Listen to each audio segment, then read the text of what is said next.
अस्सलाम वालेकुम। उम्मीद है आप सब खैरियत से होंगे। हमने जहाँ अपना लास्ट लेक्चर ख़त्म किया था वहीं से आज फिर कंटिन्यू करूँगा और उसके अंदर मैं जहाँ तक आपको ज़िक्र किया था मैंने 1911 तक के मामलात आपके सामने रखे थे और मैंने आपसे कहा था कि किस तरह से मुस्लिम लीग की फॉर्मेशन हुई थी, वो मैंने सारी तफ़सीलात आपके सामने रखी थी। और उसके अलावा फिर मैंने बताया था कि कांग्रेस का रवैया क्या रहा था मुसलमानों के हवाले से और जो एक हिंदू मुस्लिम तफरीक थी वो बढ़ती जा रही थी। और यहाँ पर बस एक चीज़ फिर दोबारा से मैं बार-बार बोलता रहूँगा हर दफ़ा इस किस्म के लेक्चर्स के दौरान कि इस दौरान आपको टाइम पीरियड याद रखना बहुत ज़रूरी है कि 1905 से लेके जो 1947 तक जो सिलसिला जाता है हमारा, तो इसको ख़ास तौर पे याद ज़रूर रखिएगा क्योंकि ये टाइमलाइन ही सारी चीज़ों को डिफ़ाइन करती है। तो 1905 में तक़सीम बंगाल, 1906 में मुस्लिम लीग बन रही है, 1909 में आईनी इस्लाहाती पैकेज आ रहा है, 10 में क्या कहते हैं मिंटो के ऊपर हमला हो गया, 11 में फिर 1911 में मजबूरन उन्होंने जो है वो तनसीख़ बंगाल कर दिया और यानी कि जो दिल्ली दरबार के मौके पर उसको अलग करने का फ़ैसला कर दिया। और यहाँ पर मैंने आपके सामने जो ज़िक्र किया था कि जो मुस्लिम लीग और मुसलमानों के हवाले से जो चीज़ें थी वो सबके सामने आती जा रही थी कि मुसलमान चाह रहे थे लेकिन ये कि जो उनके मुतालबात थे वो रखते थे लेकिन ये कि कांग्रेस उसका शदीद मुखालफत करती थी और दूसरी तरफ अंग्रेज़ भी जो है ना वो दोनों को लड़ाने में एक अहम किरदार अदा करता था। इसका रिज़ल्ट ये निकल कर आ रहा था कि मुसलमानों को अब मतलब ये सोचने पे मजबूर होते जा रहे थे कि अब हमें किस तरफ जाना है, डायरेक्शन हमारी क्या होगी? क्योंकि मैंने आपसे ज़िक्र किया था कि 2 तबक़ात पैदा हो चुके हैं। एक वो तबक़ा जो मस्जिद मदरसों से ताल्लुक़ रखता है, वो अपने आप को तमाम चीज़ों से आइसोलेट किया हुआ है, वो उसने अपने आप को मतलब सियासत और सारे जदीद निज़ाम, तालीम, एजुकेशन, इस सारे निज़ाम से दूर रखा हुआ था जो सर सैयद अहमद ख़ान ने कोशिश करके पैदा की थी। दूसरी तरफ वो सारा तबका था कि जो कि जदीद तालीम लेकर आ गया था जिसमें इकबाल थे, जिन्ना थे और दीगर जो बाकी जो अफ़राद थे जिन्होंने मुस्लिम लीग बनाई थी। तो 1911 की तनसीख जो हुई है बंगाल जब दोबारा से मिलाया गया कांग्रेस के मुतालबे पे तो उसके बाद मुसलमानों को और शदीद तहफ़्फ़ुज़ात हुए और उनको इस चीज़ का ख़्याल हुआ कि भाई अब सियासी मूवमेंट के अलावा हमारे पास कोई ज़रिया नहीं है क्योंकि पहले तो इस किस्म का कोई मामला अंग्रेज़ करता था जाके मारा, हमला किया, ऐसी की तैसी ख़त्म।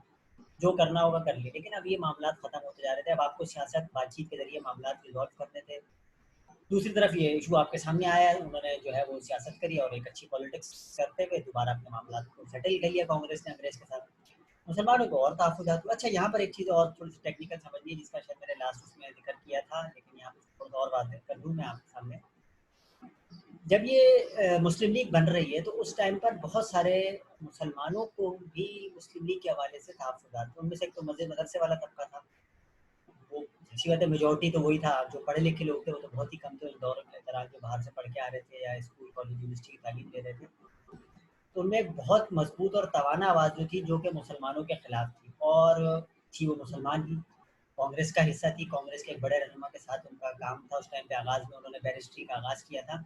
उनका कहना ये था कि भाई ये जो सियासत है ना ये मज़हब के नाम पे नहीं होनी चाहिए। मज़हब के नाम पे पॉलिटिक्स जो है ना वो बड़ा नुकसानदेह है, जिसका आप भी आज भी आप रिज़ल्ट देखते हैं कि हमारे यहाँ मज़हब के नाम पर अगर कोई सियासत करता है तो आज भी उसको पसंद नहीं करता, उलमा कराम को लोग पसंद नहीं करते हैं। कि उनका ख़्याल ये होता है कि ये जो उलमा अगर मज़हब के नाम पे जो पॉलिटिक्स कर रहे हैं इसका नुकसान होता है, तो उनका हवाले से तहफ़्फ़ुज़ात होते हैं। तो उस टाइम पे जो सबसे मज़बूत एक तवाना आवाज़ थी मुस्लिम लीग के खिलाफ और मुस्लिम लीग के जो दोनों मुतालबात थे उनके खिलाफ, वो थी जिन्ना साहब। जिन्ना साहब उस टाइम पे कांग्रेस का हिस्सा थे और उन्होंने बहुत शदीद मुखालफत करी मुस्लिम लीग की। उन्होंने कहा कि ये मज़हब के नाम पे सियासत बिल्कुल नहीं होनी चाहिए और जो जुदागाना इंतखाबात आप ले रहे हैं, उसका हक़ ले रहे हैं और जो वेटेज की बुनियाद पे आप माँग रहे हैं, तो ये दुरुस्त नहीं है किसी सूरत में कि आप जो है वो मुसलमानों के नुमाइंदे मुसलमानों को मुंतखब करें, हिंदुओं के नुमाइंदे हिंदुओं को मुंतखब करें। तो इस मामले के ऊपर भी एक जो है ना वो मसला बरकरार था और जिन्ना साहब ने उसकी बड़ी शदीद मुखालफत करी। लेकिन ये तनसीख़ बंगाल हुई बंगाल की जो तक़सीम हुई थी उसका मुआहदा जब दोबारा ख़त्म किया गया और बंगाल को फिर से एक कर दिया गया, तो ये वो वक़्त था कि जिस टाइम पर जो मुसलमानों के लीडर थे या मुस्लिम मुस्लिम लीग के लीडर्स थे उन्होंने एक दफ़ा फिर जिन्ना साहब के पास जाके इस बात की कोशिश की कि भाई आप देखें मतलब ये एक रवैया वाज़ेह हो चुका है कि मुसलमानों की जमात मुस्लिम लीग है और कांग्रेस हिंदुओं की जमात है। और हमें मतलब हम मज़हब के नाम पे नहीं लेकिन जो एक तफ़रीक नज़र आ रही है वाज़ेह, हम उसकी बुनियाद के ऊपर ही आपसे बात करते हैं कि आप जो है वो मुस्लिम लीग का हिस्सा बनें क्योंकि आपकी एक मज़बूत भारी शख्सियत है। अगर आप हमारे साथ होंगे तो यकीनन हम मुसलमानों को उनके जो जायज़ हक़ हैं, जायज़ हुकूक हैं, जो उनके जायज़ मुतलबात हैं उसको हम पूरा करने में कामयाब होंगे। इस हवाले से मौलाना मोहम्मद अली जौहर की उनसे जिन्ना साहब के साथ मुलाकात हुई और भी दीगर लोगों ने उनके ऊपर काफ़ी इस हवाले से दबाव डाला कि आप मुस्लिम लीग को जॉइन कर लें। बिल आखिर जो है वो 1913 में, यानी कि 2 साल बाद इसके, उन्होंने मुस्लिम लीग को जॉइन किया, मुस्लिम लीग को जॉइन करने का फैसला किया। लेकिन साथ ही साथ वो कांग्रेस के भी मेंबर रहे। ऐसा नहीं था कि कांग्रेस उन्होंने छोड़ दी, कांग्रेस के भी मेंबर रहे और मुस्लिम लीग के अंदर भी शामिल हो गए। अच्छा, इसका फ़ायदा ये हुआ कि ज़ाहिर सी बात है, एक बीच का बंदा जो होता है, उससे आप दोनों तरफ आसानी से बात हो सकती है ना, कांग्रेस में भी आसानी से बात हो सकती थी, मुस्लिम लीग के अंदर भी आसानी से आपकी बात को सुना समझा जाता था। ऐसा नहीं था कि खैर उस टाइम पे कुछ जिन्ना साहब वैसे ही जिन्ना साहब थे जैसे कि बाद में उनकी शख्सियत निकल कर आई, वो तो उन्होंने जब बाद में मुकम्मल तौर पे किरदार अदा किया, तो फिर वो कायदे-आज़म बने, वरना उससे पहले वो एक आम जैसे मुस्लिम लीग के लीडर होते हैं मुसलमान, उस तरह के एक शख्सियत थी, लेकिन फिर भी एक भारी शख्सियत। फ़र्क तो होता है कुछ आम आदमी में और बड़े लोगों में। तो ये जिन्ना साहब की शख्सियत थी। खैर 1913 में मुस्लिम लीग को बिलाखिर उन्होंने ज्वाइन कर लिया 1913 के ही अंदर। और उसके बाद जो है वो मुसलमानों के साथ जो थे वो हिंदुओं के जो मामला थे या कांग्रेस के जो मामला थे वो बिगड़ने भी शुरू होते जा रहे थे, और छोटे मोटे फसादात, बलवे, झगड़े, लड़ाइयाँ, इस किस्म के मामले चलते रहते थे। इसी सूरत हाल के अंदर एक बहुत बड़ा अहम वाक़या हो गया जो कि 1914 में हुआ, और 1914 में आप सबके इनमें यकीनन होगा, नहीं होगा तो आज पता चल जाएगा। वो ये कि पहली जंग अज़ीम छिड़ गई। और पहली जंग अज़ीम एक बहुत बड़ा ज़ाहिर-सी बात है, पूरी दुनिया फर्स्ट वर्ल्ड वॉर में शरीक थी, आधी ज़्यादा दुनिया इसके अंदर शरीक हो गई थी। आपकी मजबूरी थी क्योंकि आप कॉलोनी थे, अंग्रेज़ के गुलाम थे। आपकी जो फ़ौज थी, अंग्रेज़ की फ़ौज के साथ आपको लड़ना पड़ता था, जगह-जगह आपको जाना पड़ता था। तो जहाँ अंग्रेज़ आपको भेजेगा वहाँ आप जाके लड़ेंगे क्योंकि आप उनकी फ़ौज का हिस्सा हैं इस टाइम पे। तो ऐसे मौके के ऊपर अंग्रेज़ थोड़ा-सा, ऐसी बात है जब जंग-वंग होती है तो चाहे कितना ही बड़ा मुल्क हो, उसको एक प्रेशर लेना पड़ता है, और उस प्रेशर के दौरान ये होता है कि उसको इस चीज़ों का सामना करना पड़ता है कि हालात क्या होंगे। तो वो ये नहीं चाहते थे कि यहाँ के जो सियासी हालात हैं वो ख़राब रहें, क्योंकि सियासी तौर पे मुसलमान और हिंदू आपस में अगर लड़ते रहेंगे तो वो वहाँ फँस जाते थे, तो उनको अपने आलमी सतह पे लड़ाई लड़नी थी। अच्छा, बरतानिया का ज़ाहिर-सी बात है उसमें कुछ बहुत ज़्यादा किरदार नहीं भी था, लेकिन था भी, ज़ाहिर-सी बात है आलमी पावर था, सुपर पावर था। और लेकिन ये कि जो उसकी जो फ़ौजें थी उसको भी लड़ना था, शामिल होना था लड़ाई के अंदर किसी न किसी सूरत के अंदर। तो इस वजह से उनको थोड़े-से तहफ़्फ़ुज़ात ये थे कि अब यहाँ के जो मामलात हैं उनको सेटल किया जाए। तो इसलिए उन्होंने मुस्लिम लीग और कांग्रेस की लड़ाइयों को भी रिज़ॉल्व करना चाहा। तो ये इनकी सियासी एक चाल भी थी और सियासी कामयाबी थी, ज़ाहिर-सी बात है। अब उनको पता था कि यार अब हम फँसे हुए हैं। अगर अभी भी ये लोग लड़ते रहे, प्रेशर प्रेशर देते रहे और आज़ादी-वाज़ादी की बातें करनी शुरू कर दी तो हम तो फँस जाएँगे। तो उन्होंने कहा कि ज़ाहिर-सी बात है ऐसे मौके के ऊपर कोई ना कोई ऐसा रास्ता निकले कि ये लोगों के मामलात आपस में सेटल हों। यहाँ पर मैं एक छोटी-सी चीज़ आपके सामने सिर्फ़ पॉइंट के तौर पे छोड़ रहा हूँ जो आपने खुद सोचनी है। मैं उस पे ज़िक्र नहीं करूँगा ज़्यादा, लेकिन मतलब ऐसे मौके पर वो किसी ऐसे ही फ़र्द का इस्तेमाल करते हैं कि जो उनका काबिल एतमाद होता है। तो तारीख़ की किताबें बहुत कुछ कहती हैं, कुछ हिमायत में कहती हैं, कुछ मुखालफत में कहती हैं। तो वो दोनों तरफ मौजूद थे, वो कांग्रेस में भी मौजूद थे और मुस्लिम लीग में भी मौजूद थे। तो उनके ज़रिए उन्होंने किसी न किसी हद तक इन मामलात को रिज़ॉल्व करने की कोशिश की कि किसी तरह से लड़ाई का मामला रिज़ॉल्व हो जाए। तो इस हवाले से जो एक अहम किरदार अदा किया वो 1916 के अंदर लखनऊ के मकाम पर आप सबने पढ़ा होगा, लखनऊ पैक्ट हुआ एक मुआहदा लखनऊ जिसको आप कहते हैं, जिसके अंदर जो है वो मुसलमान और कांग्रेस यानी कि मुस्लिम लीग और कांग्रेस पहली दफ़ा एक पेज के ऊपर नज़र आए। इतने अरसे बाद, जो कि 1857 के बाद से जो लड़ाइयाँ और आपस में सियासी रकाबतें, नफ़रतें बढ़ती जा रही थी, पहली दफ़ा ये हुआ कि एक पेज के ऊपर नज़र आया। उसमें बहुत अहम किरदार जिन्ना साहब का था।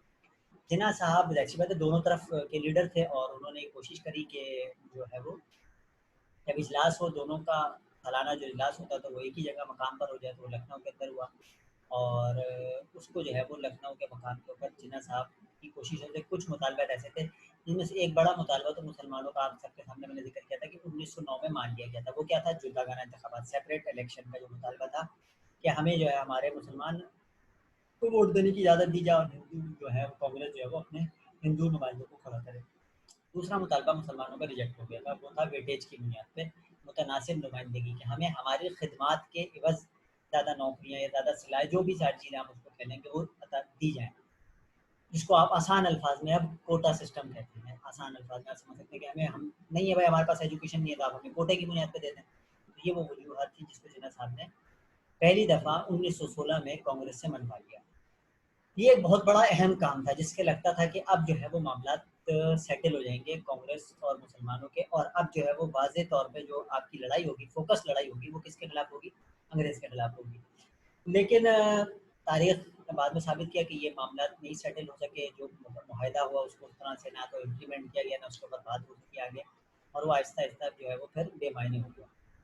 अच्छा, इसी दौरान जो है वो फ़सादात जारी रहे। एक बहुत अहम कानपुर के अंदर एक वाक़या हो गया था मछली बाज़ार का, जिसके अंदर मुसलमान और हिंदुओं का कोई वज़ू खाने के ऊपर एक झगड़ा हुआ, वज़ू खाना बनाने का मामला था। इस किस्म के छोटे-मोटे वाक़यात होते रहे, लेकिन ये कि कोई बाकायदा प्रॉपर रिज़ल्ट अभी तक निकल के नहीं आ सका था कि मुसलमान और हिंदुओं का आपस में मामला किस तरह से सेटल होंगे। दूसरी तरफ जंग चल रही है। अब 1914 में उस जंग का आगाज़ हो चुका है।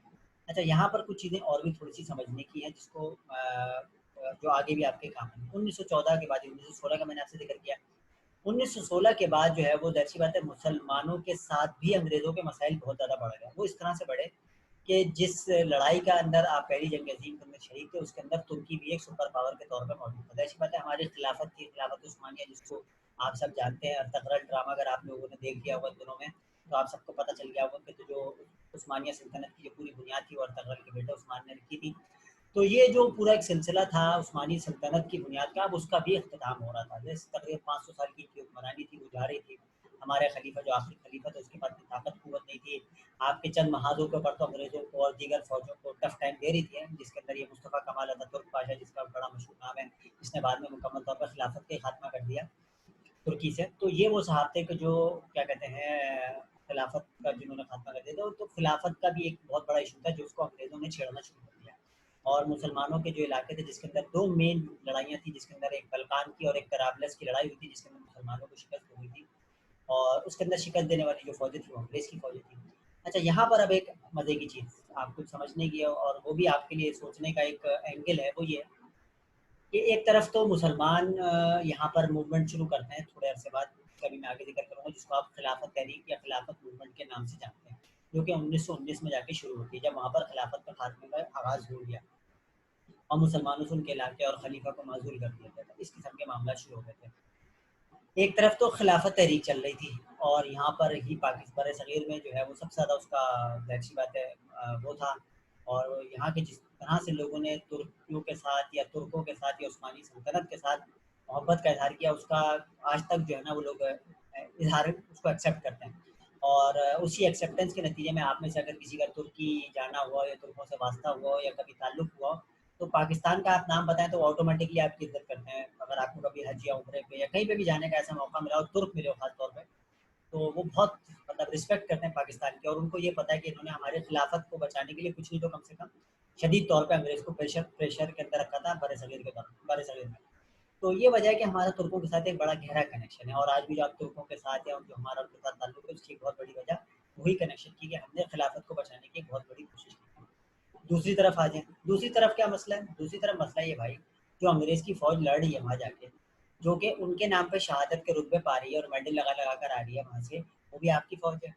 तो ये जो एक अजीब गरीब किस्म के हमारे साथ एक इश्यूज़ थे, जिसका मैं वो जो आपसे बार-बार ज़िक्र करता हूँ ना कि 2-3 हमारे यहाँ फ़िक्रें जन्म ले ली थी। इसमें से एक फ़िक्र तो मैंने आपको बता दिया था, मस्जिद मदरसा, जो अब ज़ाहिर-सी बात है मस्जिद मदरसे की जो फ़िक्र होगी, जो मज़हब के साथ कनेक्शन होगा, तो वो तो तुर्कों के साथ खड़ी होगी।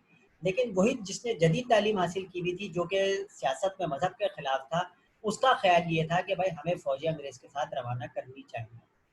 तो अब आपको ऑटोमेटिकली समझ में आ जाएगा कि ये जो लखनऊ पैक्ट हो रहा था, उसको इतनी आसानी से क्यों होने दिया जा रहा था। उसकी एक बहुत बड़ी वजह ये थी कि आपको मुस्लिम लीग की उस टाइम पे हिमायत चाहिए थी फ़ौजें भिजवा के।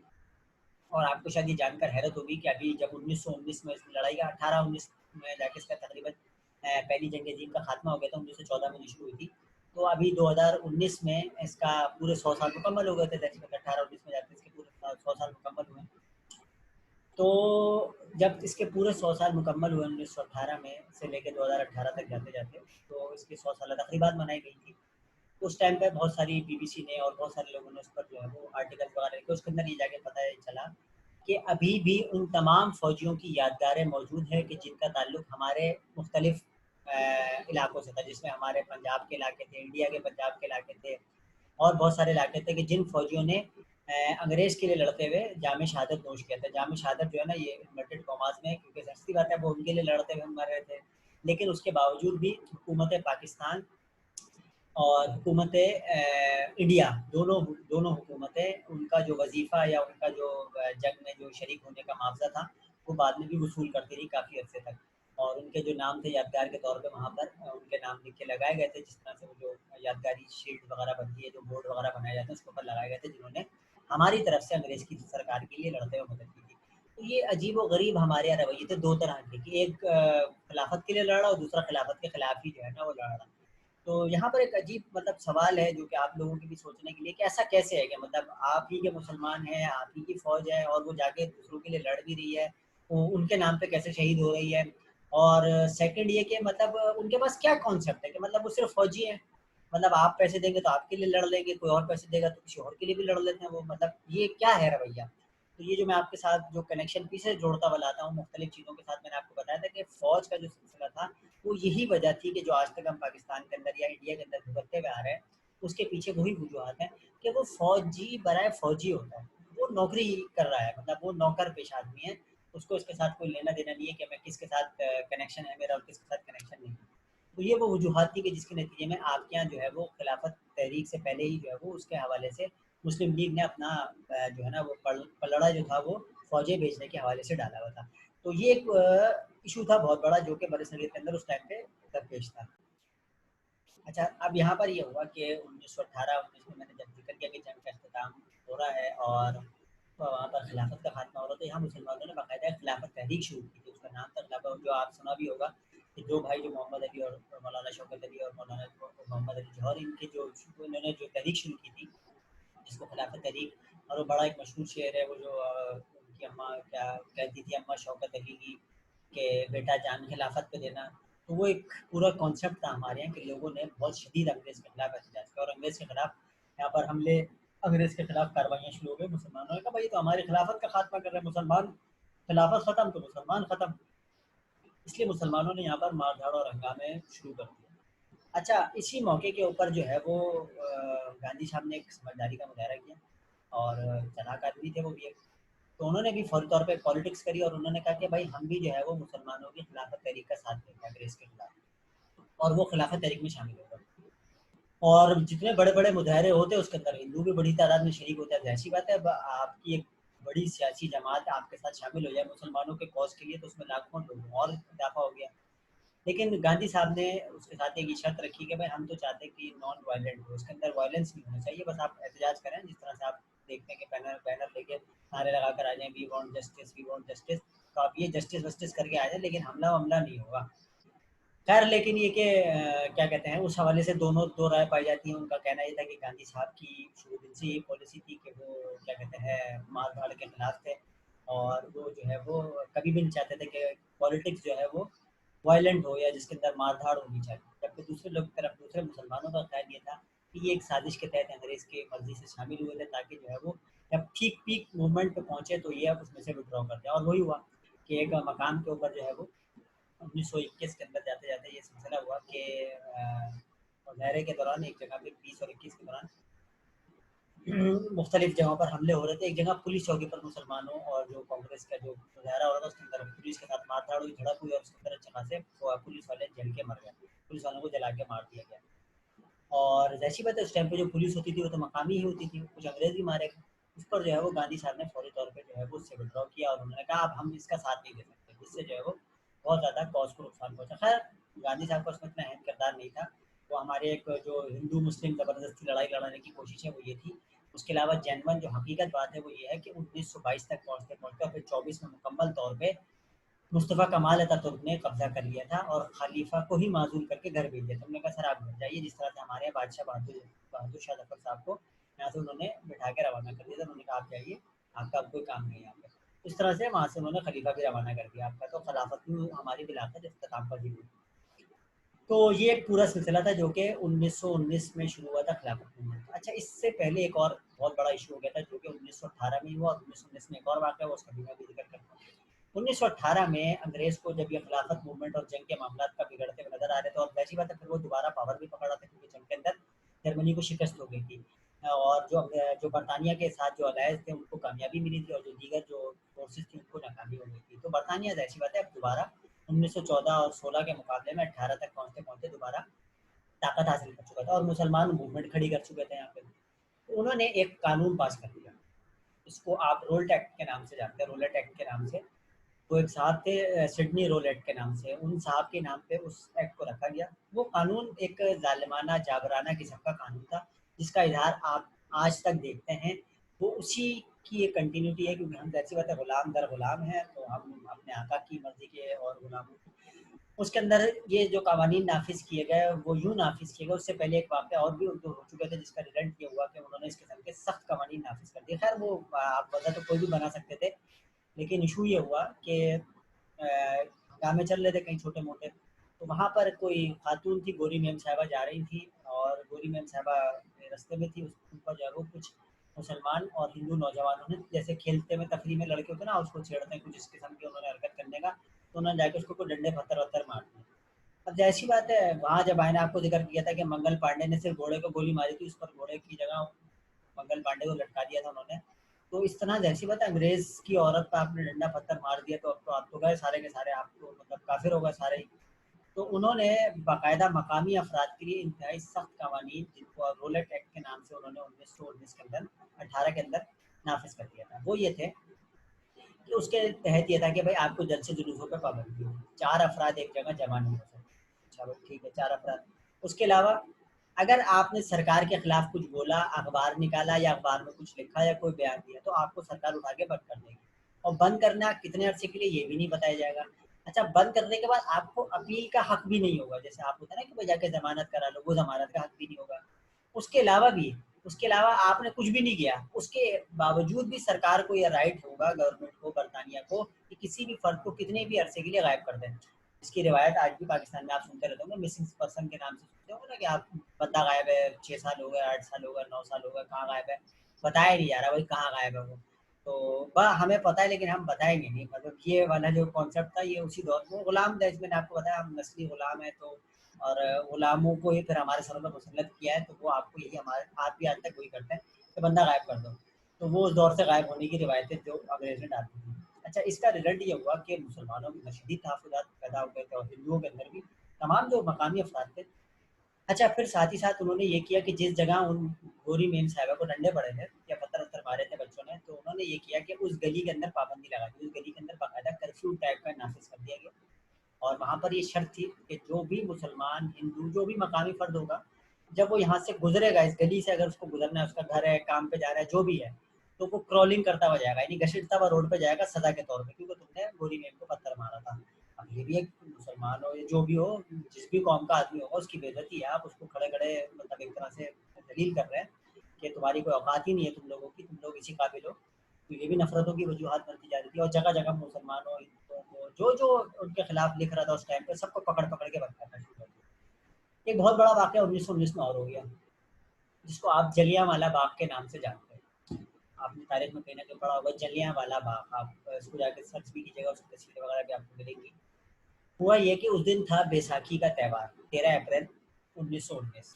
13 अप्रैल को वो वाक़या हुआ, और हुआ ये कि वो इसका भी आगे भी बताऊँगा क्या-क्या हुआ इसके अलावा।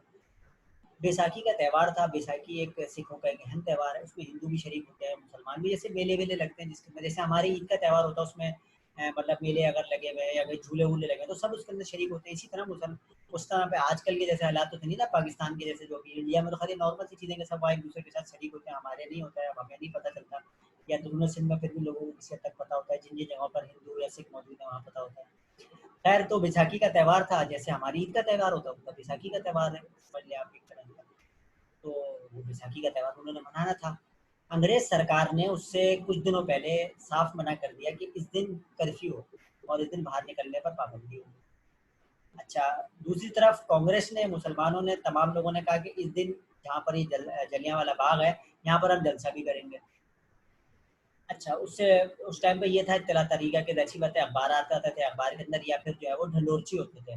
वो जाते थे ढंढ वो जो आपने देखा होगा ना, जैसे सुबह सहरी जगाने वाला होता है, वो ठक, ठक, ठक, ठक बजाता है, जाके सब लोग उठ के जमा हो जाते थे वहाँ पे, और उसके बाद फिर वो अंग्रेज़ सरकार का एक पैगाम होता था, वो पढ़ के सुनाया जाता था, साथ में एक ट्रांसलेटर होता था, वो उसका तर्जुमा जो मकामी अफ़राद होते थे उनको करके सुना देता था, और वो जाके अपने गाँव-गूठों में सब जगह बता देते थे कि भई ये हो गया।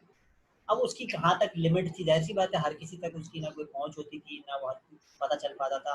जिस हद तक पता चल सकता था, चल जाता था। खैर, ढंढोरचियों ने जाके बता दिया कि भाई इस दिन कर्फ्यू नाफ़िज़ है और कोई बाहर नहीं निकलेगा। अब ये ऐसी बेवकूफ़ों वाली बात थी, जैसे कि अभी दफ़ा आपने देखा ईद के मौके के ऊपर, या मुहर्रम के मौके, सॉरी वो जो 21 क्या कहते हैं, 21 रमज़ान को यौम अली के जुलूस के ऊपर, या ईद की नमाज़ नहीं होगी, या यौम अली का जुलूस नहीं होगा, ऐसी बेवकूफ़ों वाली बात। भई जिस चीज़ के साथ आपका मज़हबी गहरा कनेक्शन होता है, उस पे कोई रुकेगा नहीं। आपके डराने या खौफ खाने से लोग अपनी मज़हबी चीज़ें नहीं छोड़ सकते ना।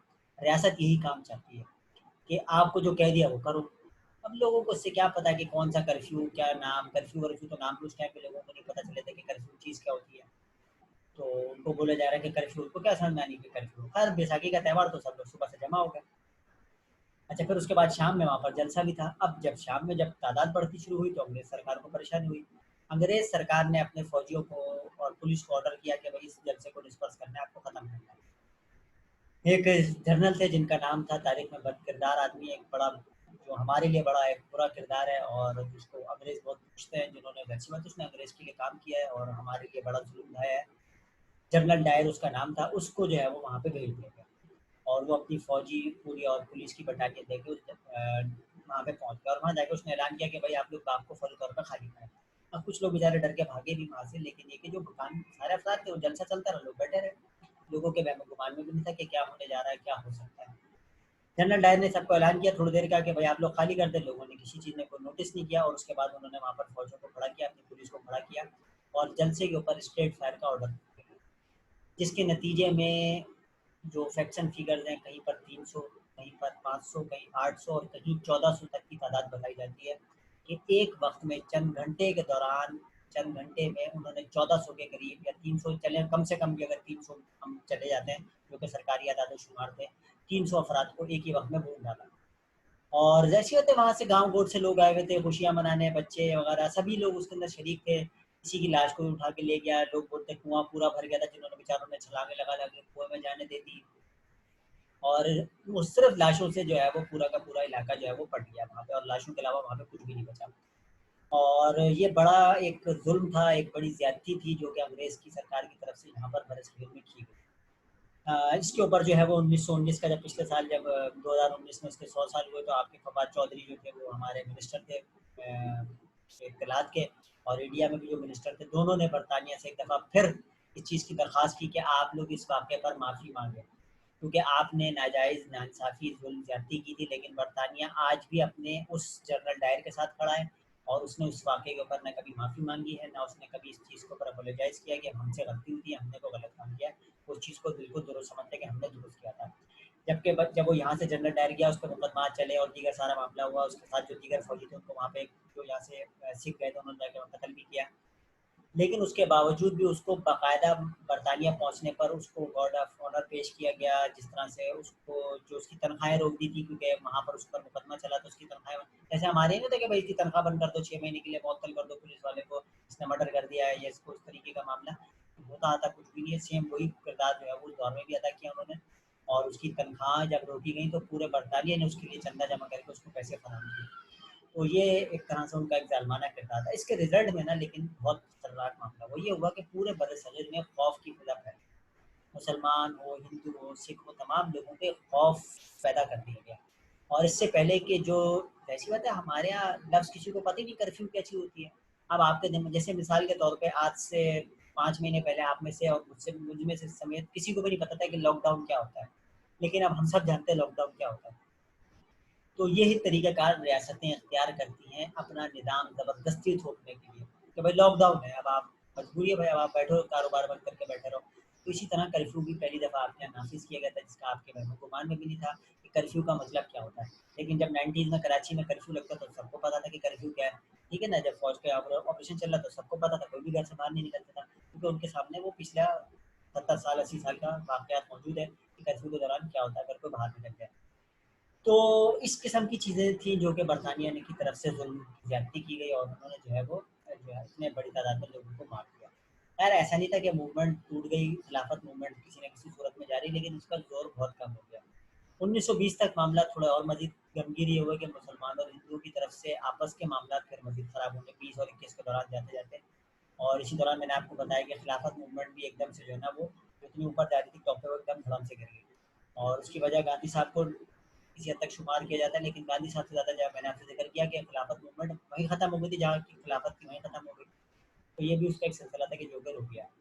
इसके बाद ये हुआ कि ये जो पूरा टाइम पीरियड था 1920 से लेके समझ लें आप 22, 23 और 24 तक भी थोड़ा-सा सियासी तौर पे हलचल बहुत कम हो। सियासी तौर पर तमाम सियासी जमातें बस अपने जो फसादात चल रहे थे हमारे और हिंदुओं के दरमियान या मुसलमान और मुस्लिम लीग और कांग्रेस के दरमियान, बस उसको रिजॉल्व कराने में कोशिशें करते रहे। मुसलमान थोड़ा-सा मज़ीद जो है ना वो मायूसी का शिकार हो गए क्योंकि खिलाफत भी खत्म हो गई। अच्छा, बीच में 1920 में एक और कारनामा दिखा दिया मुसलमानों के। यहाँ के बहुत बड़ी तादाद में उलमा कराम ने कहा कि भाई ये तो अब जिंदा जो है रहने के काबिल नहीं है, यहाँ से हिजरत कर जाओ। तो वो हिजरत कर करके उन्होंने कहा कहाँ जाए, उन्होंने कहा अफगानिस्तान चलो। अब जब अफगानिस्तान पहुंचे तो वहाँ पर अफगानियों ने उनको पकड़ के मारना शुरू किया। उन्होंने कहा भाई यहाँ तो कोई जगह नहीं है, निकलो यहाँ से। तो उन्होंने भी वहाँ से भगाया शुरू किया। कुछ लोग बीच में मारे गए, कुछ वहाँ रास्तों में फंस गए। उधर इनका ख्याल था कि खिलाफत बच जाएगी तो हम जो है उसके साथ कनेक्शन हो जाएगा, वो भी खत्म हो गई। तो मुसलमान मजीद पस्ती का, मजीद मार खाते गए, मजीद जो है ना वो पिसते जा रहे थे। और ऐसे मौके पर कांग्रेस अपनी समझदारी या चालाकी के साथ जो है वो पॉलिटिक्स करती आगे बढ़ती जा रही थी। वो पढ़ाई की तरफ आगे बढ़ रहे थे, नौकरियों में आगे बढ़ रहे थे, हर चीज़ में सिस्टम में उनको ज़्यादा से ज़्यादा स्पेस मिलती जा रही थी, तो मुसलमानों को मार पड़ती जा रही थी। अब आप सबके सामने मैंने आपको जिक्र भी किया हुआ था कि सर सैयद ने भी यही कोशिश की थी कि मुसलमानों के साथ मामला अंग्रेज के बेहतर करने की। उस दौर में उन्होंने आज से 50 साल पहले जब जब 57 में जब लड़ाई खत्म हुई थी 1847 में, उस टाइम पे भी उन्होंने ये कोशिश की थी। एक दफ़ा फिर ये मसला निकल के आ गया, एक दफ़ा फिर मुसलमान जो है वो उनके रिडार पर आ गए। उनको लग रहा था कि भाई ये पहले भी खतरा था, अभी भी हमारे लिए खतरा है। तो उन्होंने मुसलमानों को थोड़ा सा पीछे दबा कर ही रखा अंग्रेज। और उसके मुकाबले में कांग्रेस जो है वो अपनी मजीद जगह बनाती है। और जगह बनाने की एक वजह, बहुत बड़ी वजह आप सबको आसानी समझ में आनी चाहिए, वो मेजोरिटी है। आप अक़लियत में थे, वो मेजोरिटी थे। आपके पास कम तादाद थी, आप बेशक लड़ झगड़ लेते थे, लेकिन असल तादाद जो थी वो हिंदुओं की ही थी। खैर इस 1924 तक जो है वो थोड़े से मामला जो है वो ठंडे ही। 1924 के बाद एक दफ़ा फिर जिन्ना साहब ने जो है वो मुस्लिम लीग को थोड़ा सा बेहतर करने की कोशिश की। अच्छा, इसी दौरान आप समझ सकते हैं कि पूरा का उधर उसका सिलसिला खत्म हो गया, खिलाफत का खात्मा हो गया है। और जो है वो खिलाफत तहरीक का भी आपका सत्यानाश हो गया। और जो हिंदू और मुसलमानों के दरमियान थोड़ी बहुत एक वो लखनऊ पैक्ट के मौके पर कुछ रास्ता निकला था, वो भी खत्म हो गया क्योंकि हिंदुओं ने उसको फिर बाद में रिजेक्ट कर दिया। 1924 तक जाते-जाते मामला इस किस्म के हो गए। अच्छा, यही वो वक़्त था कि इस दौरान जो है वो कुछ शिद्दत पसंद जमातों ने भी, जिसको आप जानते हैं आरएसएस के नाम से, जिसको आज इंडिया के तहत राष्ट्रीय सेवक संघ के नाम से आप जानते हैं, इसका भी कोई ना कोई सिलसिला जो है ना वो वहाँ पर शुरू हो गया। और 1900 कहीं पे 21 मिलता है, कहीं 22, कहीं 24, तो जैसे कहते हैं तारीख परफेक्ट समझी करके इशूज़ रहते हैं। तो उन्होंने मुख्तलिफ सियासी जमातें इस नौइयत की भी बनानी शुरू कर दी कि जिनका थोड़ा-सा जो बैकग्राउंड था वो खुफिया भी होता था। कांग्रेस थी एक तो, कांग्रेस खुल के सियासत कर रही है। एक इस किस्म की सियासी जमातें थी कि जिन्होंने खुफिया कार्रवाइयाँ और अपनी छुपकर मार-धाड़ वाली भी कार्रवाइयाँ शुरू कर दी। जिसके अंदर जो है वो उनका ख़्याल ये था कि हम जो है वो शेल्टर कांग्रेस का होता था और नीचे जो है वो खुफिया तौर पर अंग्रेज़ के खिलाफ या मुसलमानों के साथ जुड़ के थोड़ा बहुत मामला थे। अच्छा, उस दौर में ऐसा नहीं था कि सारा मसला मुसलमानों के साथ ही था, मसला उनके साथ जेनरल अंग्रेज़ों के साथ ही था। इसकी एक बहुत बड़ी मिसाल भगत सिंह की है। भगत सिंह की आप लोगों ने मूवी देखी होगी जिसके अंदर वो मैं नाम भूल जाता हूँ उस बंदे का जो एक्टर है। खैर वो बड़ी अच्छी मूवी जिसके अंदर इन लोगों को सबको भगत सिंह वगैरह को फांसी दी जाती है। और वो आपने देखा होगा कि वो उनकी ट्रेन अगवा करते हैं और ट्रेन अगवा करने की कोशिश होती है। और वो लाला लाजपत राय वगैरह की जो पूरी फिल्म है, मुझे एक्टर का नाम बिल्कुल दिमाग से निकल गया वो कौन है। खैर वो तो उसके अंदर वो जैसे आखिर में वो उनको फांसी भी दी जाती है। तो एक तरफ तो कांग्रेस का उनको शेल्टर भी है, दूसरी तरफ गांधी जी उनके शदीद मुखालिफ भी थे। क्यों? क्योंकि ये मारते थे और ये छुप के कार्रवाइयाँ करते थे। जैसे कि इन्होंने वो आपने देखा होगा कि उन्होंने भगत सिंह की जो बाद में फिर एक और फ़िल्म बनी थी भगत सिंह के बाद जो वो कुछ लेटेस्ट से मुराद है कि आज भी उसको भी 10-12-15 साल हो गए होंगे, रंग दे बसंती के नाम से जिसमें आमिर खान ने एक्टिंग की थी। और वो उन्होंने उसी जो सारी चीज़ों को यहाँ पर फ़िल्माया था। फिर उसका एक जदीद वर्ज़न था कि उन्होंने भी जाके इस तरह से अपने बाबुओं को और दीगर लोगों को कत्ल कर दिया था। तो वो कॉन्सेप्ट जो था ना वो कांग्रेस के और गांधी जी के बड़े खिलाफ था। एक तरफ तो वो उसको शेल्टर फराहम करते थे, उसको खुफिया तौर पर फंडिंग कर रहे थे, लेकिन दूसरी तरफ जो है वो उसको खुल के सपोर्ट भी नहीं करते थे। तो भगत सिंह का शदीद तहफ़्फ़ुज़ात थे गांधी जी के साथ। और उन्होंने कहा कि भाई हम जो ये वायलेंट किस्म की ये जो मार-धाड़ वाली हमें आज़ादी नहीं चाहिए। हम जो है वो आईनी तौर पर अपना सियासी तौर पे लड़ाई झगड़ा करके जो है ना वो रियासत आज़ाद कराएँगे। हमें जो है वो अंग्रेज़ से आज़ादी मार-धाड़ करके नहीं चाहिए। तो ख़ैर जब भगत सिंह को फांसी दी गई तो गांधी जी ने उसको सपोर्ट भी नहीं किया। और उस हवाले से भी जो एक हिंदुओं और सिखों के पास जो एक नौजवानों के अंदर एक वो थी ना बगावत, वो भी बेचारी जिस तरह से मुसलमानों की बगावतें कुचली गई थी इधर सारी की सारी खिलाफत तहरीक में, तो इस तरह से उनकी भी जो पूरी बगावतें थी वो भी बिलाकर सारी की सारी कुचली गई। लेकिन इन सियासी जमातों की बुनियाद रख दी गई थी, जिसको आज वो आप मोदी जी समझ लें, जिसको प्रोटेक्ट कर रहे हैं या हिंदू तवा का जो पूरा सिलसिला है वो उस दौर के अंदर पैदा हो गया था। अच्छा, यही वो वक़्त था कि इस तौर पे इस टाइम पे हिंदू जमातों ने भी 2 तहरीकें शुरू करी, जिनमें से एक का नाम था शुद्धि और एक का नाम था संगठन। शुद्धि जो थी उसका नाम था शुद्ध यानी पाक करना। उनका मतलब ये था कि जो यहाँ के मकामी अफ़राद हैं, जैसे कि मुसलमान जो हैं, हम भी हैं मुसलमान, तो हमारे बाप-दादा हो सकता है कभी हिंदू रहे हों या सिख रहे हों या पारसी रहे हों या कुछ रहे हों, तो उनका ख़्याल ये था कि भाई ये लोग गुमराह हो गए, हमें इनको दोबारा से हिंदू करना है। तो उन्होंने एक इस्लाही किस्म की, जैसे कि ईसाइयत के अंदर होता है, आपको पता होगा, ईसाइयत भी एक पूरा तबलीग का सिलसिला होता है उनके पास, और वो जाके लोगों को अपने कामों के ज़रिए जो है कि हम जो है वो फलाही काम करते हैं, उसके ज़रिए वो तबलीग करते हैं कि आप ईसाइयत की दावत देते हैं जिस तरह से। तो उन्होंने एक शुद्धि की तहरीक करी कि दोबारा से मुसलमानों को हिंदू बनाना है। अच्छा, वो भी वायलेंट नहीं थी, वो भी एक दावती तहरीक थी उनकी कि मुसलमानों को दोबारा से हिंदू बनाया जाए। और संगठन, जैसे संगठन से मुराद होती है दोबारा से जोड़ना। संगत कहते हैं ना, संगत यारी दोस्ती वगैरह, जो आपकी संगठन से उसी से निकला भाई। उसका मकसद क्या था कि अब जब हम सब जब दोबारा हिंदू हो जाएंगे तो अब हमारी एक ताकत होगी, और जो हिंदू है, जो हिंदू से मुराद जो हिंदुस्तान में रहता है, इसका कतन मकसद मजहब के साथ कनेक्शन नहीं है, हिंदुस्तान में रहने वाला हर फर्द हिंदू है। तो हम इस बुनियाद के ऊपर फिर अंग्रेज से आज़ादी मांगे, तो ये 2 तहरीकें शुरू करी। अच्छा, इसी के मुकाबले में मुसलमानों ने 1920 और फिर वो आगे बढ़ते बढ़े 27-28 तक चली जाता है उसका मिशन। ये जो तबलीगी जमात आप पाकिस्तान में या इंडिया में देखते हैं, इसका भी पीछे ये कॉन्सेप्ट, अब आपको समझ में आएगा कि तबलीगी जमात क्या काम करती है। क्योंकि मुसलमानों के पास ही आती है ना कि भाई आप दीन की तरफ आए, नमाज पढ़े, कुरान पढ़े, इस किस्म की बातें आके तबलीगी जमात के लोग भी बताते हैं। तो वो इस जमात के मुकाबले में मुसलमानों ने शुरू करी थी कि हम जो है वो मुसलमानों को मुसलमान करेंगे और अच्छा मुसलमान करेंगे, जैसे हिंदू और अच्छा हिंदू करने जा रहे थे। तो इस किस्म की भी तहरीकें शुरू हो गई। एक तरफ मैंने आपको बताया कि भगत सिंह और आरएसएस और जो है वो इस किस्म की सियासी जमातों की बुनियाद रखी जा रही है, दूसरी तरफ जो है वो सॉरी सियासी बोल रहा हूँ, मजहबी तालीमात के लिए बुनियाद रखी जाती है, दूसरी तरफ जो है वो लड़ाई झगड़े वाली है, और कुछ सियासी और मजहबी हर तरह की एक अलग अलग पैरेलल चीज़ें आगे बढ़ रही हैं। खैर 1924 तक मामला थोड़ा सा ठंडे रहे। 1924 के बाद फिर जिन्ना साहब ने थोड़ा सा टुक टुक करके आगे बढ़ना शुरू किया। उन्होंने कहा फिर दोबारा से कांग्रेस के साथ कुछ मामला सेटल करते हैं, क्योंकि मुसलमान पिट रहे थे और मार खा रहे थे और मजीद पीछे से पीछे हटते जा रहे थे, और मायूसी नाउमीदी फैलती जा रही थी, क्योंकि मुसलमानों के पास कुछ बच ही नहीं रहा था, कांग्रेस आगे से आगे निकलती जा रही थी। तो फिर एक दफ़ा उन्होंने दोबारा से राब्ते शुरू किए, और 1927 में एक दफ़ा फिर आपस में मामला तय हुए, और उसके दौरान जो है वो एक दिल्ली मुस्लिम तजावीज़ के नाम से जो है वो तजावीज़ात पेश की गई, यानी कि दोनों तरफ से कि भाई हम ये चाहते हैं, ये चाहते हैं। जिसके अंदर जो है वो मुस्लिम लीग ने जो है वो अपने मुतालबात, जो पुराने मुतालबात थे, जो कि हमारे 2 अहम तरीन मुतालबात हैं, जिसका आपको मैं आगे मैं बार-बार ज़िक्र करता रहता हूँ, कि एक सेपरेट इलेक्शन यानी कि जुदागाना इंतखाब, और दूसरा वेटेज की बुनियाद पर मुतनासिब नुमाइंदगी की बुनियाद पर नौकरियों। उसके अलावा कुछ और चीज़ें जो है वो मुसलमानों ने पेश करनी शुरू कर दी। अच्छा, इसका जो मसला था वो ये था कि इस मौके के ऊपर जो था वो जिन्ना साहब ने जब ये पेश करी, तो उसके मुकाबले में एक कमेटी वगैरह बन गई, और उस कमेटी ने कहा कि अब हम इस सिफारिशात का जायज़ा लेंगे, लेकिन उन्होंने फिलहाल तो मुसलमानों के मुतालबात को रिजेक्ट कर दिया।